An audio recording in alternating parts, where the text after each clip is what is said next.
ಪ್ರಶ್ನೆ 1. ಮೌರ್ಯ ರಾಜವಂಶವನ್ನು ಸ್ಥಾಪಿಸಿದವರು ಯಾರು? ಫ್ರೆಂಡ್ಸ್, ಇದಕ್ಕೆ ಸರಿಯಾದ ಉತ್ತರ ಯಾವುದಪ್ಪ ಅಂತಂದ್ರೆ ಮೌರ್ಯ ರಾಜ್ಯವಂಶವನ್ನು ಸ್ಥಾಪಿಸಿದವರು ಚಂದ್ರಗುಪ್ತ ಮೌರ್ಯ ಆಗಿರ್ತಾರೆ ಫ್ರೆಂಡ್ಸ್.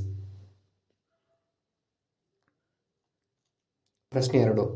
31 ಮಾರ್ಚ್ 2024ರವರೆಗೆ ಕೇಂದ್ರ ಲೋಕಸೇವಾ ಆಯೋಗದ ಅಧ್ಯಕ್ಷರು ಯಾರಾಗಿರ್ತಾರೆ? ಇದಕ್ಕೆ ಸರಿಯಾದ ಉತ್ತರ ಯಾವುದಪ್ಪ ಅಂತಂದ್ರೆ ಶ್ರೀ ಮನೋಜ್ ಸೋನಿ ಅವರು ಆಗಿರ್ತಾರೆ ಫ್ರೆಂಡ್ಸ್.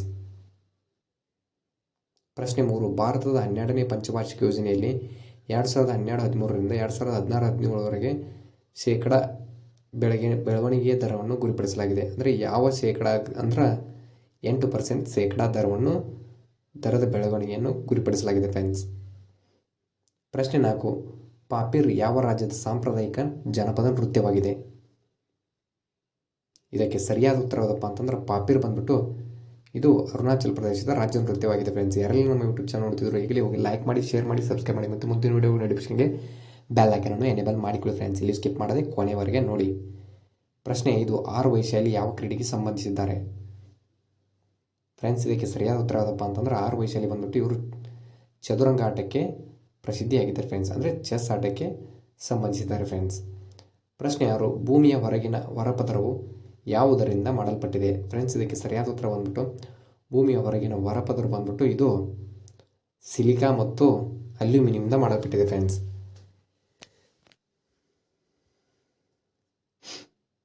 ಪ್ರಶ್ನೆ 7. 1950ರಲ್ಲಿ ನಮ್ಮ ಸುಪ್ರೀಂ ಕೋರ್ಟ್ ಮುಖ್ಯ ನ್ಯಾಯಮೂರ್ತಿ ಸೇರಿದಂತೆ ಎಷ್ಟು ನ್ಯಾಯಾಧೀಶರನ್ನು ಒಳಗೊಂಡಿತ್ತು?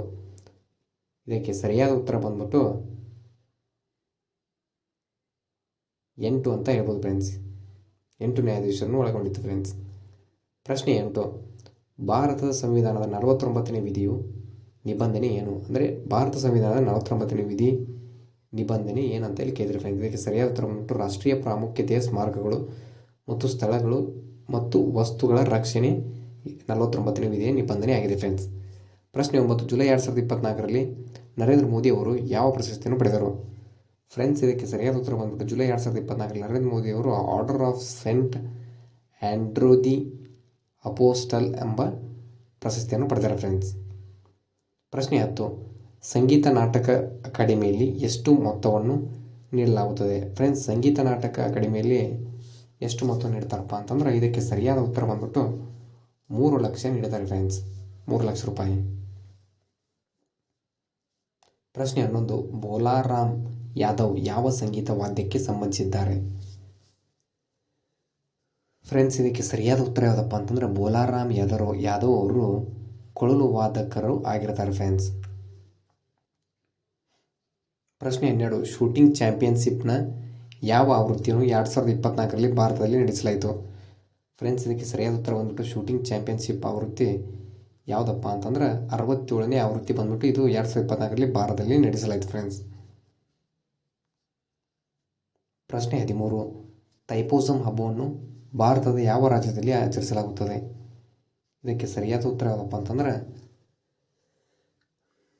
ಥೈಪೋಸಮ್ ಹಬ್ಬವನ್ನು ತಮಿಳುನಾಡು ರಾಜ್ಯದಲ್ಲಿ ಆಚರಿಸ್ತಾರೆ ಫ್ರೆಂಡ್ಸ್. ಪ್ರಶ್ನೆ 14. 2011ರ ಜನಗಣತಿಯ ಪ್ರಕಾರ ಈಶಾನ್ಯ ಭಾರತದ ಯಾವ ರಾಜ್ಯವು ಅತಿ ಹೆಚ್ಚು ಸಾಕ್ಷರತೆಯನ್ನು ಹೊಂದಿದೆ? ಇದಕ್ಕೆ ಸರಿಯಾದ ಉತ್ತರ ಯಾವುದಪ್ಪ ಅಂತಂದ್ರೆ ಮಿಜೋರಾಂ ಅಂತ ಹೇಳಿ ಫ್ರೆಂಡ್ಸ್. ಇದು ಈಶಾನ್ಯ ಭಾರತದಲ್ಲಿ ಅತಿ ಹೆಚ್ಚು ಸಾಕ್ಷರತೆಯನ್ನು ಹೊಂದಿರುವ ರಾಜ್ಯ ಆಗಿದೆ ಫ್ರೆಂಡ್ಸ್ 2011ರೊಳಗೆ. ಪ್ರಶ್ನೆ 15. ವಿಟಮಿನ್ ಸಿ ಇಂದ ಬರುವ ರೋಗ ಯಾವುದು? ಇದಕ್ಕೆ ಸರಿಯಾದ ಉತ್ತರ ಯಾವುದಪ್ಪ ಅಂತಂದ್ರೆ ವಿಟಮಿನ್ ಸಿ ಇಂದ ಬರುವ ರೋಗ ಬಂದ್ಬಿಟ್ಟು ಸ್ಕರ್ವಿ ರೋಗ ಆಗಿರುತ್ತೆ ಫ್ರೆಂಡ್ಸ್. ಇಲ್ಲಿಗೆ 1ನೇ ಶಿಫ್ಟ್ ಕ್ವಶನನ್ನು ಹೇಳ್ತಾ ಇದ್ದೀನಿ ಫ್ರೆಂಡ್ಸ್. ನೆಕ್ಸ್ಟ್ 2ನೇ ಶಿಫ್ಟು ಬರ್ತವೆ ಫ್ರೆಂಡ್ಸ್. ಪ್ರಶ್ನೆ 16. ವಿನಿಮಯ ಮಾಧ್ಯಮದಲ್ಲಿ ಯಾವುದು ಹೆಚ್ಚು ಮುಖ್ಯವಾಗಿದೆ? ಅಂದರೆ ವಿನಿಮಯ ಮಾಧ್ಯಮದಲ್ಲಿ ಯಾವುದು ಹೆಚ್ಚು ಮುಖ್ಯ ಅಂತಂದ್ರೆ ಹಣ ನೋಡಿ ಫ್ರೆಂಡ್ಸ್. ಹಣ ಬಹಳ ಮುಖ್ಯ ಫ್ರೆಂಡ್ಸ್. ಪ್ರಶ್ನೆ 17. 1867ರ ಚಾರ್ಟರ್ ಕಾಯ್ದೆ ಮೇಲೆ ಯಾವ ಕಾಯ್ದೆ ಅಥವಾ ಕಾನೂನು ಹೆಚ್ಚು ಪ್ರಭಾವ ಬೀರಿತು? ಇದಕ್ಕೆ ಸರಿಯಾದ ಉತ್ತರ ಯಾವುದಪ್ಪ ಅಂತಂದ್ರೆ 1867ರ ಚಾರ್ಟರ್ ಆ್ಯಕ್ಟ್ ಕಾಯ್ದೆ ಮೇಲೆ ಕೆನಡಾ ಸಂವಿಧಾನದ ಮೇಲೆ ಇದು ಪ್ರಭಾವ ಬೀರಿತು ಅಂತ ಹೇಳೋದು ಫ್ರೆಂಡ್ಸ್. ಪ್ರಶ್ನೆ 18. 2011ರ ಜನಗಣತಿಯ ಪ್ರಕಾರ ಭಾರತದ ಒಟ್ಟು ಜನಸಂಖ್ಯೆ ಉತ್ತರ ಪ್ರದೇಶದ ಜನಸಂಖ್ಯೆ ಶೇಕಡ ಎಷ್ಟಿದೆ ಅಂತ ಇಲ್ಲಿ ಕೇಳಿದ್ದಾರೆ ಫ್ರೆಂಡ್ಸ್. ಉತ್ತರ ಪ್ರದೇಶದ್ದು ಭಾರತದ್ದು ಇದರ ಶೇಕಡ ಬಂದ್ಬಿಟ್ಟು 16.16% ಉತ್ತರ ಪ್ರದೇಶದ ಜನಸಂಖ್ಯೆ ಶೇಕಡ ಇತ್ತು ಫ್ರೆಂಡ್ಸ್ ಭಾರತಕ್ಕೆ ಸಂಬಂಧಿಸಿದಂತೆ. ಪ್ರಶ್ನೆ 19. ಕರೆನ್ಸಿ ವಿನಿಮಯದಲ್ಲಿ ಯಾರ ಕಾರ್ಯವನ್ನು ಪೂರೈಸಲಾಗುತ್ತದೆ? ಇದಕ್ಕೆ ಸರಿಯಾದ ಉತ್ತರ ಯಾವುದಪ್ಪ ಅಂತಂದ್ರೆ ಕರೆನ್ಸಿ ವಿನಿಮಯದಲ್ಲಿ ಇದು ಪಕ್ಷದ ಸಾಲ ಮತ್ತು ಅಸಲು ಮತ್ತು ಬಡ್ಡಿಯನ್ನು ಕರೆನ್ಸಿ ಅಸಲು ಮೊತ್ತಕ್ಕೆ ಮತ್ತು ಇನ್ನೊಂದು ಕರೆನ್ಸಿಯ ಬಡ್ಡಿಯ ವಿನಿಮಯ ಮಾಡುತ್ತದೆ ಫ್ರೆಂಡ್ಸ್. ಇದರ ಕಾರ್ಯ ಇದೆ ನೋಡಿ ಫ್ರೆಂಡ್ಸ್. ಪ್ರಶ್ನೆ 20. ಬಹದ್ದೂರ್ ಶಾ ಜಾಫರ್ ಎಲ್ಲಿ ಸೆರೆ ಹಿಡಿಯಲ್ಪಟ್ಟನು ಮತ್ತು ಅವನನ್ನು ಎಲ್ಲಿಗೆ ಕಳಿಸಲಾಯಿತು? ಇದಕ್ಕೆ ಸರಿಯಾದ ಉತ್ತರ ಬಂದ್ಬಿಟ್ಟು ದೆಹಲಿಯ ಹುಮಾಯೂನ್ಸ್ ಸಮಾಧಿಯಿಂದ ಹಿಡಿದು ಬರ್ಮಾದ ರಂಗೋನಿಗೆ ಗಡೀಪಾರು ಮಾಡಲಾಯಿತು ಅಂತ ಹೇಳ್ಬೋದು ಫ್ರೆಂಡ್ಸ್. ಇಲ್ಲಿಗೆ 1ನೇ ಶಿಫ್ಟು ಮುಗಿತು ಫ್ರೆಂಡ್ಸ್. ಈಗ 2ನೇ ಶಿಫ್ಟು ಸ್ಟಾರ್ಟ್ ಮಾಡ್ತೀನಿ ಫ್ರೆಂಡ್ಸ್. ಪ್ರಶ್ನೆ 21. ಯಾಮಿನಿ ಕೃಷ್ಣಮೂರ್ತಿ ಯಾವುದಕ್ಕೆ ಸಂಬಂಧಿಸಿದ್ದಾರೆ? ಅಂದರೆ ಈಗ ನಾನು 1ನೇ ಶಿಫ್ಟ್ ಆಲ್ರೆಡಿ ಹಾಕಿದ್ದೀನಿ ಫ್ರೆಂಡ್ಸ್. 2ನೇ ಶಿಫ್ಟು ಮುಗೀತು ಫ್ರೆಂಡ್ಸ್. ಈಗ 3ನೇ ಶಿಫ್ಟ್ ನೋಡಿ ಫ್ರೆಂಡ್ಸ್. ಇದು 2, 3 ಹೇಳ್ತಾ ಇದ್ದೀನಿ ಫ್ರೆಂಡ್ಸ್. ಈಗ 3ನೇದು ಫ್ರೆಂಡ್ಸ್. ಇದಕ್ಕೆ ಸರಿಯಾದ ಉತ್ತರ ಬಂದ್ಬಿಟ್ಟು ಕೂಚಿಪುಡಿ ನೃತ್ಯ ನೋಡಿ ಫ್ರೆಂಡ್ಸ್. ಪ್ರಶ್ನೆ 22. ಸುಪ್ರೀಂ ಕೋರ್ಟ್ನ ನ್ಯಾಯಾಧೀಶರನ್ನು ಯಾರು ನೇಮಿಸುತ್ತಾರೆ? ಫ್ರೆಂಡ್ಸ್ ಇದಕ್ಕೆ ಸರಿಯಾದ ಉತ್ತರ ಬಂದ್ಬಿಟ್ಟು ರಾಷ್ಟ್ರಪತಿ ನೇಮಿಸ್ತಾರೆ ಫ್ರೆಂಡ್ಸ್, ಸುಪ್ರೀಂ ಕೋರ್ಟ್ನ ಮುಖ್ಯ ನ್ಯಾಯಾಧೀಶರನ್ನು. ಪ್ರಶ್ನೆ 23. 2011 ಜನಗಣತಿಯ ಪ್ರಕಾರ ಭಾರತದ ಅತ್ಯಂತ ಹೆಚ್ಚು ಜನಸಂಖ್ಯೆ ಹೊಂದಿರುವ ಕೇಂದ್ರಾಡಳಿತ ಪ್ರದೇಶ ಯಾವುದು? ಇದಕ್ಕೆ ಸರಿಯಾದ ಉತ್ತರ ಯಾವುದಪ್ಪ ಅಂತಂದ್ರೆ ನವದೆಹಲಿ ಅಂತ ಹೇಳ್ಬೋದು ಫ್ರೆಂಡ್ಸ್.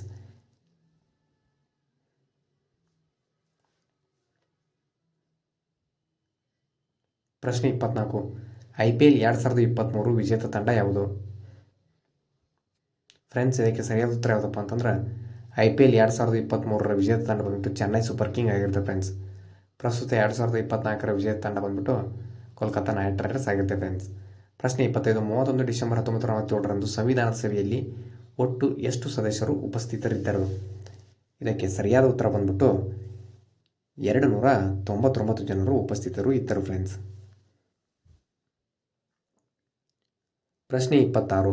ಚಂದ್ರಗುಪ್ತ ಮೌರ್ಯನ ಆಸ್ಥಾನಕ್ಕೆ ಬಂದ ಗ್ರೀಕ್ ರಾಯಭಾರಿ ಯಾರು? ಇದಕ್ಕೆ ಸರಿಯಾದ ಉತ್ತರ ಯಾವುದಪ್ಪ ಅಂತಂದ್ರೆ ಚಂದ್ರಗುಪ್ತ ಮೌರ್ಯನ ಆಸ್ಥಾನಕ್ಕೆ ಬಂದ ಗ್ರೀಕ್ ರಾಯಭಾರಿ ಯಾರಪ್ಪ ಅಂತಂದ್ರೆ ಮೆಗಾಸ್ತನೀಸ್ ನೋಡಿ ಫ್ರೆಂಡ್ಸ್.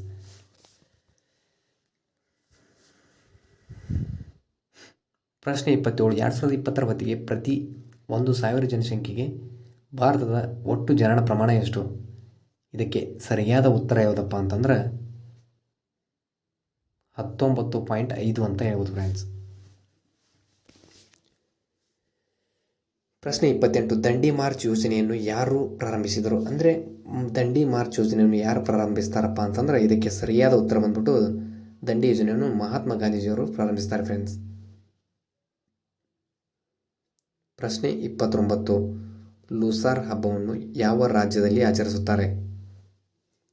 ಲೂಸಾರ್ ಹಬ್ಬವನ್ನು ಬಂದ್ಬಿಟ್ಟು ಇದನ್ನು ಯಾವ ರಾಜ್ಯದೊಳಗೆ ಆಚರಿಸ್ತಾರಪ್ಪ ಅಂತಂದ್ರೆ ಲಡಾಖ್, ಅರುಣಾಚಲ್ ಪ್ರದೇಶ್ ಮತ್ತು ಸಿಕ್ಕಿಂ, ನೇಪಾಳ, ಜಮ್ಮು ಮತ್ತು ಕಾಶ್ಮೀರ ಇದರಲ್ಲಿ ಆಚರಿಸ್ತಾರೆ ಫ್ರೆಂಡ್ಸ್ ಲೂಸಾರ್ ಹಬ್ಬವನ್ನು.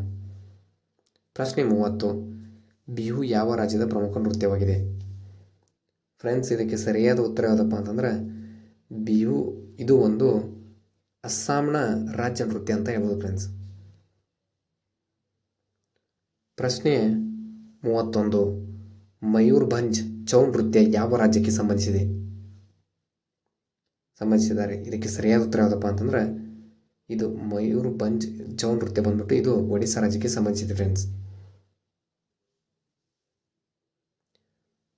ಪ್ರಶ್ನೆ 32. ಆಗಸ್ಟ್ 15, 1947 ಭಾರತ ಸ್ವಾತಂತ್ರ್ಯ ಸಂದರ್ಭದಲ್ಲಿ ಆಚರಿಸಲು ಕೆಂಪು ಕೋಟೆಯಲ್ಲಿ ಶಹನಾಯಿ ನುಡಿಸುವವರು ಯಾರು? ಅಂದರೆ ಶಹನಾಯಿ ನುಡಿಸುವವರು ಯಾರು ಅಂತೇಳಿ ಕೇಳಿದ್ರೆ ಫ್ರೆಂಡ್ಸ್ ಇದಕ್ಕೆ ಸರಿಯಾದ ಉತ್ತರ ಬಂದ್ಬಿಟ್ಟು ಉಸ್ತಾದ್ ಬಿಸ್ಮಿಲ್ಲಾ ಖಾನ್ ಅವರು ಶಹನಾಯಿಯನ್ನು ನುಡಿಸ್ತಾರೆ ಫ್ರೆಂಡ್ಸ್. ಪ್ರಶ್ನೆ 33. ಸೆಪ್ಟೆಂಬರ್ ಅಕ್ಟೋಬರ್ ತಿಂಗಳಲ್ಲಿ 10 ದಿನಗಳ ಕಾಲ ಆಚರಿಸಲಾಗುವ ಹಬ್ಬ ಯಾವುದು? ಇದಕ್ಕೆ ಸರಿಯಾದ ಉತ್ತರ ಯಾವುದಪ್ಪ ಅಂತಂದ್ರೆ ಓಣಂ ಹಬ್ಬವನ್ನು 10 ದಿನಗಳ ಕಾಲ ಆಚರಿಸಲಾಗುವ ಹಬ್ಬ ಅಂತ ಹೇಳ್ಬೋದು ಫ್ರೆಂಡ್ಸ್ ಸೆಪ್ಟೆಂಬರ್ ಅಕ್ಟೋಬರಲ್ಲಿ. ಪ್ರಶ್ನೆ 34. ಯಾವ ಪಂಚವಾರ್ಷಿಕ ಯೋಜನೆಯ ಅವಧಿಯಲ್ಲಿ ಭಾರತದಲ್ಲಿ ತೈಲದ ಕೊರತೆ ಉಂಟಾಯಿತು? ಇದಕ್ಕೆ ಸರಿಯಾದ ಉತ್ತರ ಯಾವುದಪ್ಪ ಅಂತಂದ್ರೆ